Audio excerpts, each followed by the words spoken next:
Bueno, compañeros, continuamos analizando la presentación sobre la necesidad de la reforma jurídico-penal, sus razones y sus causas. Bueno, la presentación nos habla de una serie de reformas a los sistemas procesales de justicia penal en América Latina. Recordemos que América Latina adoptó la tradición neorromanista por la conquista española, adoptó en gran parte el derecho español, que en la parte penal, en el área penal, fue eminentemente inquisitivo, y así, después de la independencia de América Latina, fue evolucionando en cada país independientemente, pero siempre con ese corte eminentemente inquisitivo. Sin embargo, ya en esta era de globalización de los derechos humanos, se ha optado por un abandono de los sistemas inquisitivos o mixtos por modelos de corte acusatorio. Una parte importante en esta ola de globalización en cuanto a derechos humanos es la presunción de inocencia. Esta presunción de inocencia se considera como mejor tutelada en los sistemas de corte acusatorio, porque los sistemas de corte inquisitivo, por tradición, siempre han constreñido en mayor medida la presunción de inocencia. Como muestra tenemos el artículo 9 del Código Penal Federal de 1931, les dejo ahí el nombre completo, que se refería a la intencionalidad delictuosa. En esta parte el código señalaba que la intencionalidad delictuosa de la conducta se presumía, salvo por prueba en contrario, e inclusive daba una serie de fracciones que señalaban que ciertos supuestos, aun cuando se acreditaran, no destruían esta intencionalidad o esta presunción de la intencionalidad delictuosa. En consecuencia, nos señalan que, o de acuerdo al Código de 1931, era posible sancionar un delito sin haber probado el dolo. ¿Por qué? Porque al imputado le correspondía la carga de probar que esa conducta que se le atribuía no era intencional, no había sido realizada con intención o con dolo, lo cual, pues, como podemos ver, transgrede a todas luces el principio de presunción de inocencia. Ahora bien, en el ámbito internacional, diversos tratados suscritos por México obligaban al Estado a garantizar este principio de presunción de inocencia.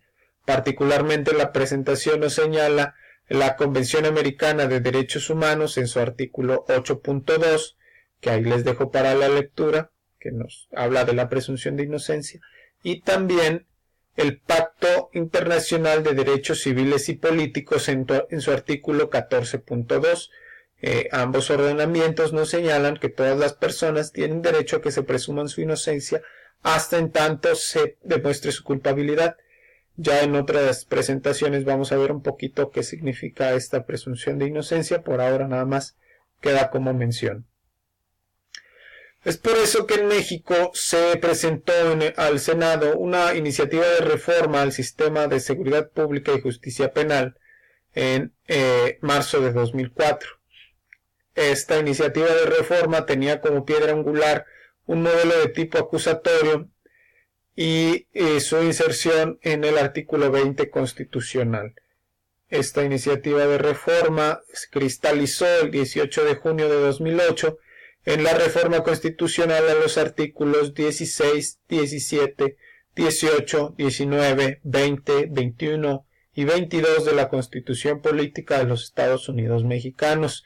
Son 7 artículos que fundamentalmente hablan de esta cuestión de la seguridad pública y el proceso penal. Lo más notorio, o por lo que se hace famosa, es porque se incorpora el sistema acusatorio y oral, sustentado en esta garantía de presunción de inocencia para el imputado. ¿Qué pretendían estas reformas? Las reformas a la Constitución pretendían establecer un sistema integral de garantías.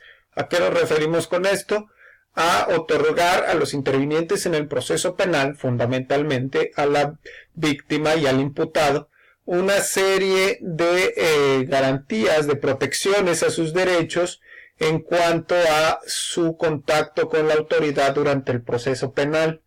Es decir, las reformas pretendían proteger a víctima e imputado de la arbitrariedad de los órganos del Estado. ¿Cómo lo hacen? Fundamentalmente lo hacen estableciendo una serie de principios generales que deben de regir cualquier proceso penal. Más adelante vamos a ver cuáles son esos principios generales, pero fundamentalmente está pues la presunción de inocencia, la publicidad, la contradicción. Bueno, los veremos más adelante para no hacer más largo el video. También pretende una tutela judicial efectiva por parte del Estado. Esta tutela judicial efectiva fue muy señalada en los casos, sobre todo en los que México fue condenado por violaciones a derechos humanos ya en ámbito internacional. Se habló mucho de esta tutela judicial efectiva, que se refiere a que el Estado debe de garantizar ese acceso a la justicia tanto para imputado como para víctima. Entonces, con estas reformas, el Estado se convierte en el principal garante de ese respeto a los derechos humanos de las personas que entran en contacto con un procedimiento penal. Evidentemente, se pretende cumplir con estas características que cuentan los derechos humanos, que son los principios de universalidad, es decir, que los derechos humanos deben aplicarse a todos sin distinción.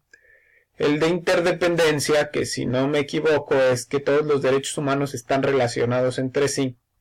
El de indivisibilidad, que se refiere a que los derechos humanos no pueden ser vistos por separado, sino que tienen que ser contemplados como un bloque en su conjunto. No puedes separar un derecho humano de los demás, sino que tienes que verlos todos en su conjunto.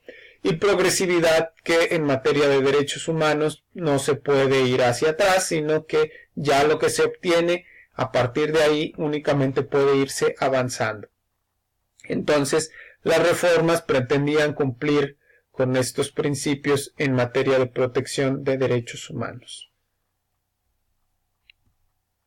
Por último, pues nos señala ahí el artículo 20 constitucional en su apartado B, fracción 1, ya se incluye el reconocimiento de la presunción de inocencia de todo imputado hasta en tanto no se declare su responsabilidad. Pues bueno, eso es todo en cuanto a la presentación de la necesidad de la reforma jurídico-penal. Evidentemente fue un resumen de lo que yo considero más importante. Espero les funcione y les sirva para su repaso. Muchas gracias, compañeros. Nos vemos.